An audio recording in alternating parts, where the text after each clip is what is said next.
सभी ज्ञान की तलाश करने वालों का आज के इस गहन विश्लेषण में बहुत बहुत स्वागत है।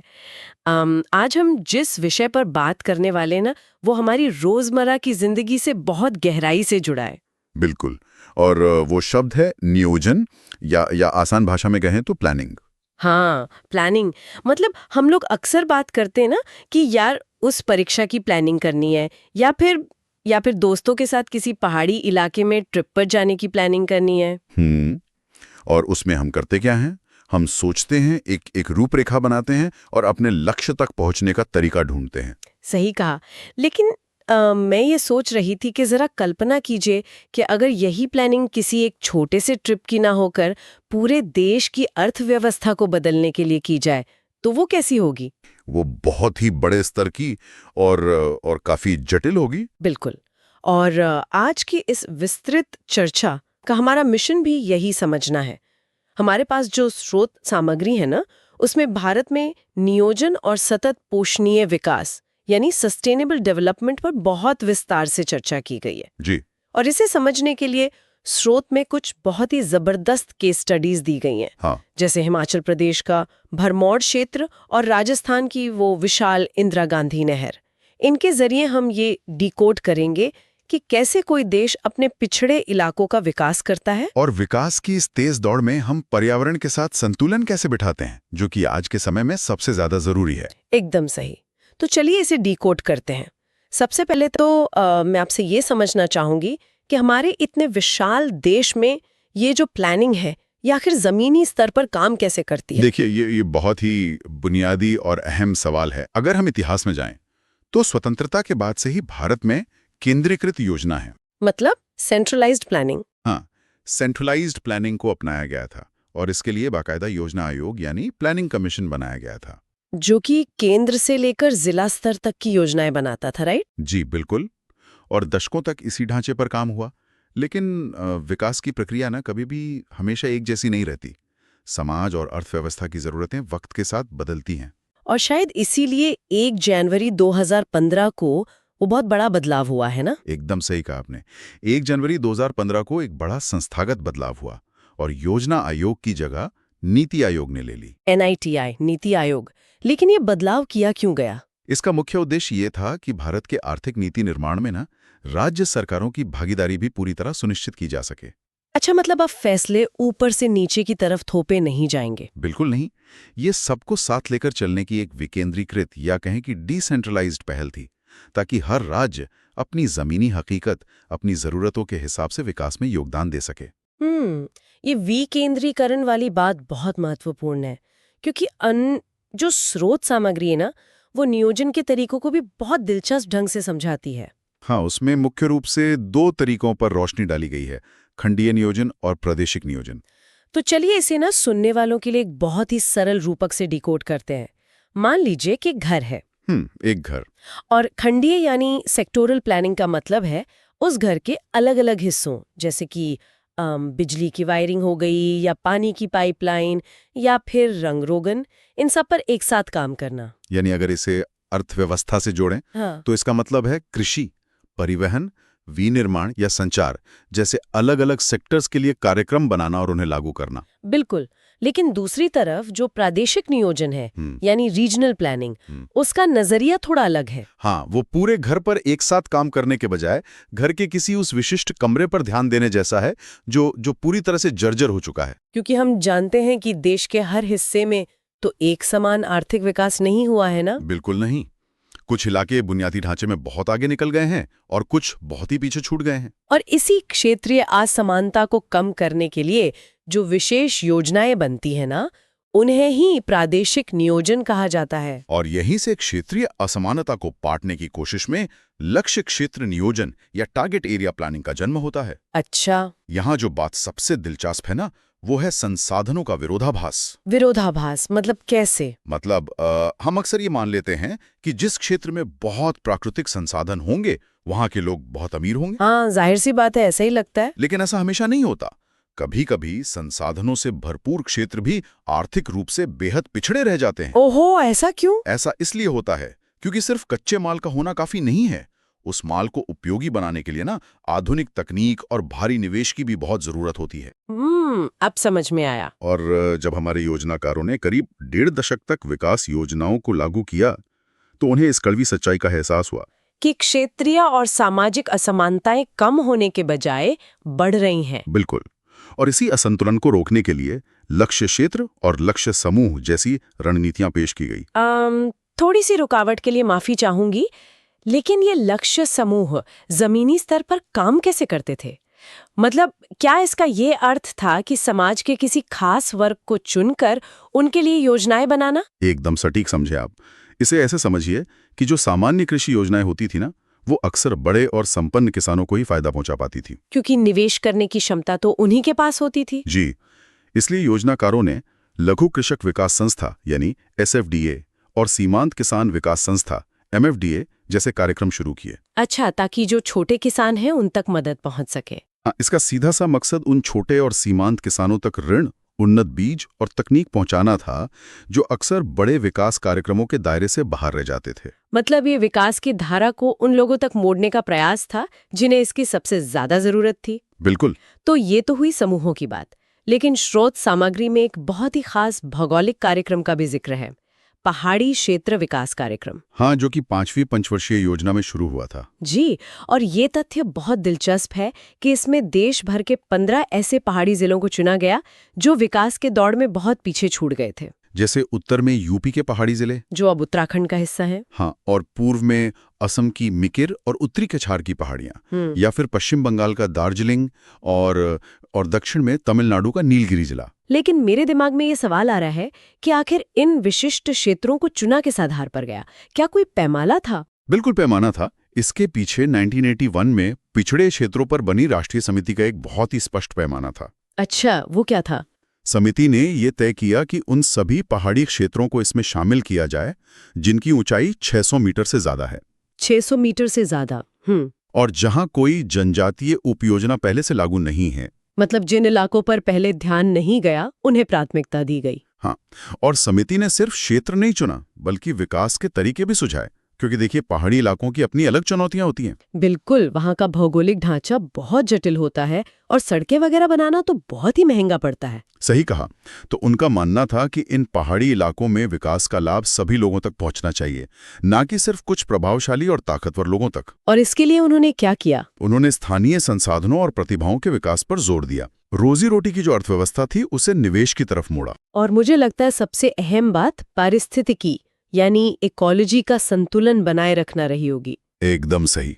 योजनाकार ये अच्छी तरह समझ चुके थे कि पहाड़ों पर अगर अंधाधुंध निर्माण हुआ ना, तो वो वहां के नाजुक पर्यावरण को पूरी तरह तबाह कर सकता है। पर्यावरण और इंसान के इसी नाजुक रिश्ते को समझने का एक और बहुत बेहतरीन उदाहरण स्रोत में दिया गया है, सूखा संभावित क्षेत्र कार्यक्रम, जो कि 4वीं पंचवर्षीय योजना में शुरू हुआ था। हाँ, स्रोत बताते हैं कि शुरुआत में ना इसका फोकस मुख्य रूप से ऐसे सिविल निर्माण कार्यों पर था जिनमें बहुत ज्यादा मजदूरों की जरूरत होती थी। ऐसा इसलिए ताकि सूखे से प्रभावित लोगों को तुरंत रोजगार मिल सके। बिल्कुल, उनके पास आय का साधन हो। लेकिन 5वीं योजना तक आते आते इस रणनीति में एक बहुत बड़ा बदलाव देखने को मिला। और वो बदलाव दरअसल एक बहुत बड़ी सीख का नतीजा था। विकास की राष्ट्रीय समिति ने इस बात पर जोर दिया कि ये कार्यक्रम सिर्फ रोजगार देने या खेती तक सीमित नहीं रहना चाहिए, क्योंकि बढ़ती जनसंख्या के दबाव में लोग क्या कर रहे थे, वो मजबूरन ऐसी कम उपजाऊ जमीन पर भी खेती करने लगे थे जो पर्यावरण को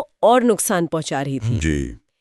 इसलिए सूखे से निपटने की जो रणनीति थी ना, उसका दायरा बढ़ाया गया। उसे सिंचाई परियोजनाओं, जमीन के विकास और वनीकरण यानी पेड़ लगाने की तरफ मोड़ा गया। इसके साथ ही चरागाहों का विकास और बिजली, सड़क जैसे बुनियादी ढांचे पर भी ध्यान दिया गया। मतलब अब सारा जोर पानी, मिट्टी, पेड़ पौधों, इंसानों और जानवरों की पूरी आबादी के बीच एक इकोलॉजिकल संतुलन बनाने पर था। बिल्कुल। तो क्या हम ये कह सकते हैं कि उन्होंने सूखे की समस्या को सिर्फ पानी की कमी के तौर पर नहीं देखा, बल्कि पूरे इकोसिस्टम के बिगड़ने के तौर पर देखा? यही तो इसका सबसे अहम पहलू है। और इसी आधार पर 1967 में योजना आयोग ने 67 जिलों की पहचान की थी। लेकिन फिर 1972 में सिंचाई आयोग ने एक नया पैमाना रख दिया था ना? हाँ, उन्होंने 30% सिंचित क्षेत्र का मानदंड तय किया। और इसी आधार पर राजस्थान, गुजरात, पश्चिमी मध्य प्रदेश, महाराष्ट्र का मराठवाड़ा क्षेत्र और आंध्र प्रदेश का रायलसीमा और तेलंगाना पठार, और साथ ही कर्नाटक के पठारी इलाकों को इस कार्यक्रम में शामिल किया गया। यहाँ जो बात आंखें खोलने वाली है वो ये है कि पंजाब, हरियाणा और उत्तरी राजस्थान के कई इलाके जो भौगोलिक रूप से सूखे की चपेट में आ सकते थे, वो सिर्फ इसलिए बच गए क्योंकि वहाँ सिंचाई का अच्छा खासा प्रसार हो चुका था। वाकई सिंचाई ने उन्हें बचा लिया। चलिए अब इस चर्चा के सबसे रोमांचक हिस्से की तरफ बढ़ते हैं, भरमौर की केस स्टडी। बिल्कुल। हमारे स्रोत में हिमाचल प्रदेश के चंबा जिले के भरमौर और होली तहसीलों की एक बहुत ही विस्तृत केस स्टडी है। ये एक ऐसा जनजातीय क्षेत्र है जहां गद्दी समुदाय के लोग सदियों से रहते आए हैं। हाँ, और इनकी अपनी एक बहुत ही विशिष्ट पहचान है। ये गद्याली भाषा बोलते हैं और ऋतु प्रवास या ट्रांसह्यूमेनेंस करते हैं। अगर इसे हम सरल भाषा में सुनने वालों को समझाएं तो ये मौसम के हिसाब से एक जगह से दूसरी जगह जाने की एक पुरानी परंपरा है। यानी सर्दियों में जब पहाड़ों पर भारी बर्फबारी होती है तो ये अपने जानवरों के साथ नीचे मैदानों की तरफ उतर आते हैं और फिर गर्मियां आने पर वापस ऊंचे पहाड़ों के चरागाहों में लौट जाते हैं। लेकिन इस इलाके की भौगोलिक और सामाजिक परिस्थितियां ना सचमुच बहुत कठिन रही हैं। बहुत कठिन। आप इसी बात से अंदाजा लगाइए कि 2011 के आंकड़ों के अनुसार भी यहाँ का जनसंख्या घनत्व सिर्फ 21 व्यक्ति प्रति वर्ग किलोमीटर था। सिर्फ 21 व्यक्ति, बाप रे। कठोर जलवायु, संसाधनों की भारी कमी और पर्यावरण की नाजुक स्थिति ने ना इस पूरे समुदाय को ऐतिहासिक रूप से सामाजिक और आर्थिक विकास से बहुत दूर रखा था। ये सच में एक ऐसा इलाका था जहां आधुनिक विकास की किरण पहुंचना बहुत ही मुश्किल काम था। लेकिन फिर एक बड़ी योजना जमीन पर उतरती है। आप 1974 की बात कर रही हैं? जी हाँ, 1974 में 5वीं पंचवर्षीय योजना के दौरान भरमौर को समन्वित जनजातीय विकास परियोजना या कहें ITDP का दर्जा मिला। और ये सिर्फ कोई कागजी या सरकारी घोषणा नहीं थी, बल्कि जमीनी स्तर पर बदलाव की एक बहुत बड़ी शुरुआत थी। इसका उद्देश्य गद्दियों के जीवन स्तर को सुधारना था, है ना? बिल्कुल। और भरमौर को हिमाचल के बाकी हिस्सों के विकास के बराबर लाकर खड़ा करना भी था। और इस विकास की खाई को पाटने के लिए सबसे ज्यादा जोर बुनियादी ढांचे पर दिया गया। उन दुर्गम इलाकों में स्कूल खोले गए, स्वास्थ्य केंद्र बनाए गए, पीने का स्वच्छ पानी पहुंचाया गया, पक्की सड़कें बनी और बिजली के तार बिछाए गए। ये सब आज कहने में बहुत आसान लगता है, लेकिन जरा सोचिए, हिमालय के उस कठिन और ऊंचे इलाके में ये सब करना अपने आप में कितनी बड़ी चुनौती रही होगी। वाकई। और इन अथक प्रयासों के जो नतीजे सामने आए ना, वो सच में हैरान कर देने वाले हैं। अब जरा इन आंकड़ों पर गौर करते हैं। बताइए। 1971 में इस पूरे इलाके में पढ़ी लिखी महिलाओं की संख्या महज 1.88% थी। 1.88%, ये तो ना के बराबर है। यानी 100 में से 2 महिलाएं भी साक्षर नहीं थीं। हम बस कल्पना ही कर सकते हैं कि वहां महिलाओं की सामाजिक स्थिति कैसी रही होगी उस वक्त। बिल्कुल। और फिर ये योजना आती है और 2011 में ये आंकड़ा सीधा 65% पर पहुंच जाता है। ये कोई सामान्य वृद्धि नहीं है, ये तो सच में एक पूरी सामाजिक क्रांति है। बिल्कुल।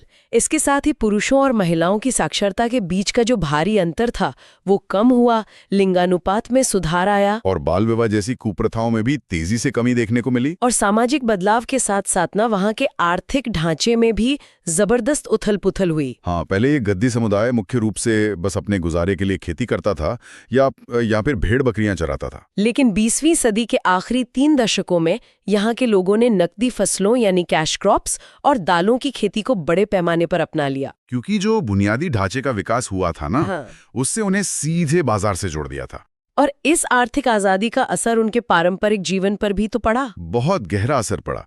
आज इस समुदाय का सिर्फ 10वां हिस्सा ही अपनी वो पुरानी ऋतु प्रवास वाली परंपरा को मानता है। हालांकि रोजगार की तलाश में उनकी गतिशीलता आज भी बरकरार है। सर्दियों में बड़ी संख्या में लोग अपनी रोजी रोटी के लिए कांगड़ा और आसपास के इलाकों में मजदूरी करने चले जाते हैं। लेकिन स्रोत ये भी बहुत स्पष्ट करता है कि इस विकास का लाभ हर जगह एक समान नहीं पहुंचा है।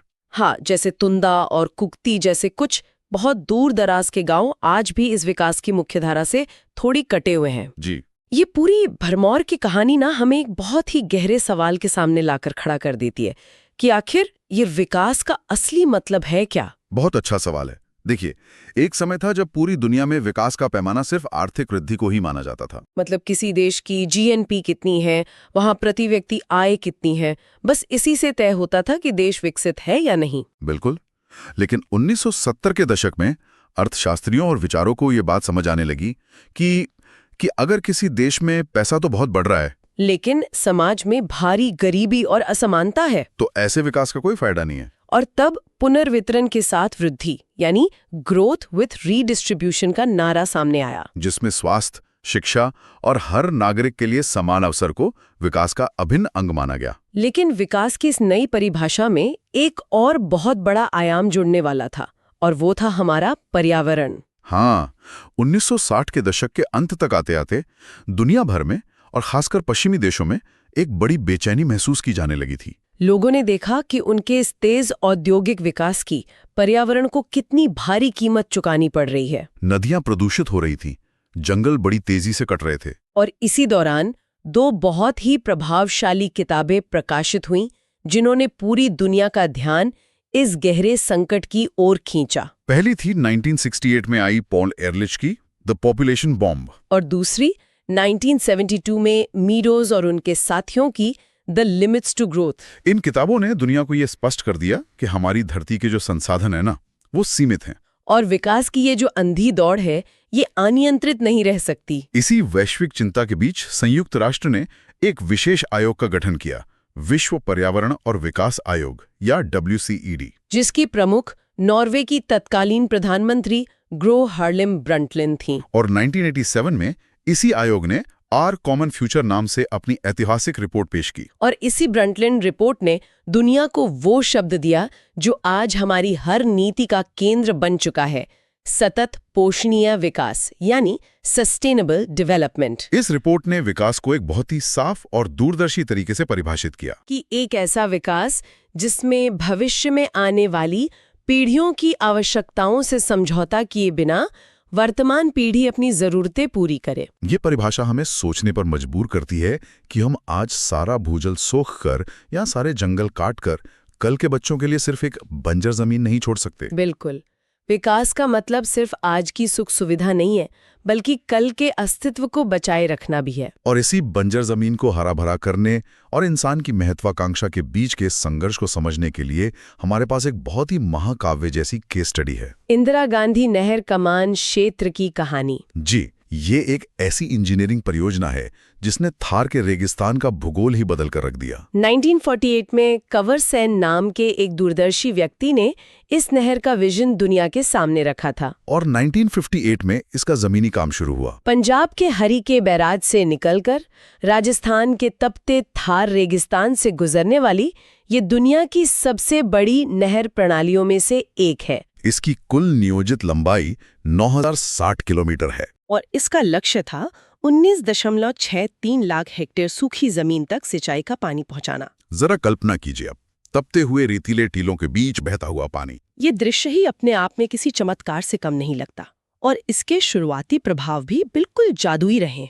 जहां कभी सिर्फ उड़ती हुई रेत दिखती थी, वहां बड़े पैमाने पर वनीकरण हुआ, पेड़ लगाए गए और जमीन हरी भरी हो गई। जमीन में नमी आने के कारण हवा से होने वाला जो मिट्टी का कटाव था वो भी रुक गया, और खेती के स्वरूप में जबरदस्त बदलाव आया। चने, बाजरे और ग्वार जैसी पुरानी फसलों की जगह अब खेतों में गेहूं, कपास और चावल जैसी फसलें लहलाने लगीं। ऐसा लगा जैसे विकास का एक बहुत बड़ा सपना सच हो गया हो और पूरा रेगिस्तान एक उपजाऊ नखलिस्तान में बदल गया हो। ये तो तस्वीर का एक बहुत ही खूबसूरत पहलू है, लेकिन यहाँ बात गंभीर हो जाती है। हाँ, क्योंकि अगर हम इस परियोजना के दीर्घकालिक प्रभावों का विश्लेषण करें ना, तो एक बहुत ही चिंताजनक तस्वीर उभर कर सामने आती है। हुआ ये कि जब रेगिस्तान में बहुतायत में पानी पहुंचा, तो किसानों ने सघन सिंचाई या इंटेंसिव इरिगेशन शुरू कर दी। मतलब खेतों को पानी से एकदम लबालब भर देना, ताकि ज्यादा से ज्यादा पैदावार ली जा सके। और पानी के इस बेतहाशा इस्तेमाल ने इस क्षेत्र में दो बहुत भयानक पर्यावरणीय समस्याएं पैदा कर दी। पहली समस्या थी जल भराव या वाटर लॉगिंग।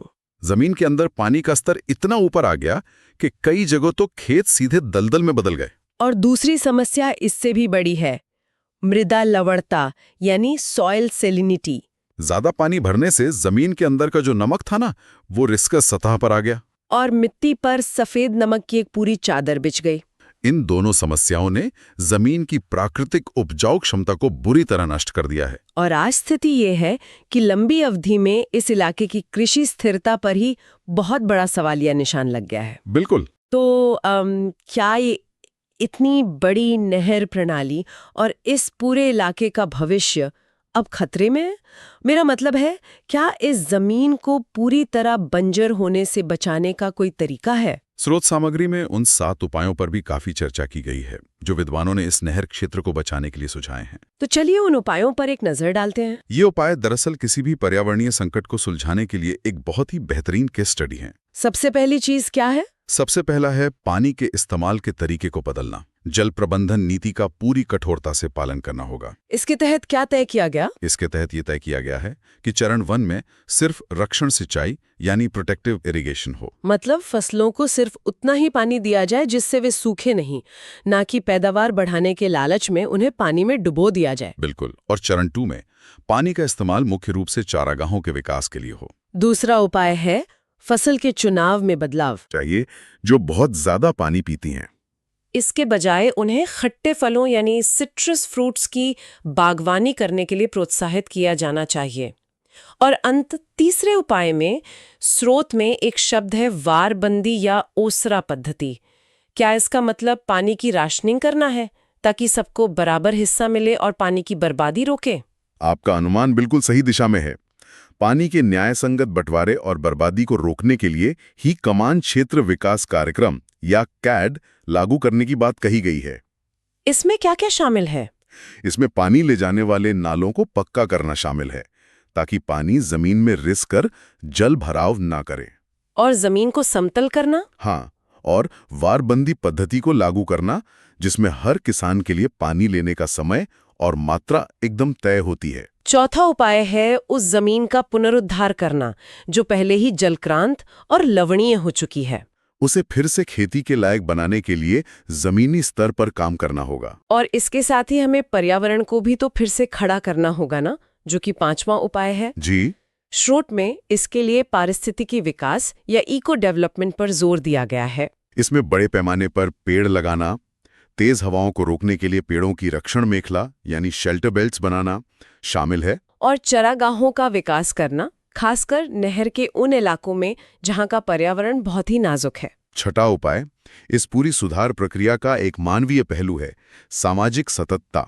जो गरीब किसान हैं जिनके पास अपनी पूंजी नहीं है, उन्हें जमीन तो आवंटित हो गई, लेकिन खेती करने के लिए उन्हें वित्तीय और संस्थागत मदद भी मिलनी चाहिए। तभी वो जमीन उनके लिए सही मायने में फायदेमंद साबित होगी। और 7वां अंतिम लेकिन बहुत महत्वपूर्ण उपाय है अर्थव्यवस्था का विविधीकरण। क्योंकि इस क्षेत्र को सिर्फ खेती और पशुपालन पर निर्भर नहीं रखा जा सकता। इसके लिए कृषि सेवा केंद्र और मंडियों का विकास करना होगा ताकि गांवों और बाजारों के बीच एक मजबूत संपर्क बन सके और लोग कृषि के अलावा दूसरे क्षेत्रों से भी आय कमा सकें। तो कुल मिलाकर आज के इस विस्तृत चर्चा से हमने ये समझा कि नियोजन या प्लानिंग का मतलब सिर्फ नक्शे पर लकीरें खींचना या कंक्रीट की संरचनाएं खड़ी कर देना नहीं है। ये इंसान की जरूरतों और प्रकृति की सीमाओं के बीच का एक बेहद नाजुक संतुलन है। भरमौर की कहानी हमें एक बहुत बड़ी उम्मीद देती है कि कैसे सही नीतियों से एक बेहद पिछड़े समाज का उत्थान किया जा सकता है। वहीं इंदिरा गांधी नहर की कहानी हमें एक चेतावनी देती है कि बिना पर्यावरण का ध्यान रखे किया गया विकास अंततः विनाश का कारण बन सकता है। इस पूरे विश्लेषण का सार यही है कि विकास का कोई भी मॉडल तब तक सफल नहीं हो सकता जब तक वो सतत यानी सस्टेनेबल ना हो। और ये ऐतिहासिक अनुभव हमें वर्तमान नीतियों को एक आलोचनात्मक नजरिए यानी क्रिटिकल थिंकिंग के साथ देखने में बहुत मदद करते हैं। बिल्कुल। और आज के इस गहन विश्लेषण को ख़त्म करने से पहले मैं एक ऐसा विचार छोड़ना चाहूंगी जिस पर सुनने वालों को गहराई से सोचना चाहिए। जी बताइए। हमने देखा कि कैसे हमारी पुरानी योजनाएं जो सिर्फ उत्पादन बढ़ाने पर केंद्रित थीं, उन्होंने जल भराव जैसी बड़ी समस्याएं पैदा की। हाँ। अब जरा भविष्य की ओर देखिए। आने वाले समय में जब जलवायु परिवर्तन का संकट और भी गहराएगा और जब शायद सिंचाई के लिए इन बड़ी नदियों में पानी ही ना बचे, तब क्या होगा? तब सतत विकास की हमारी इस परिभाषा को कितने बड़े बदलाव की जरूरत होगी। जब हमारे पास संसाधन आज से भी कम होंगे, तब हमारा नियोजन कैसा दिखेगा? ये सच में एक बहुत ही गंभीर और सोचने वाला सवाल है। ये एक ऐसा सवाल है जो हम सबको खुद से पूछना चाहिए। तो आज की चर्चा में बस इतना ही। अगले विस्तृत सत्र में फिर किसी नए विषय के साथ मिलेंगे। अपना ध्यान रखें और सोचते रहें। अलविदा।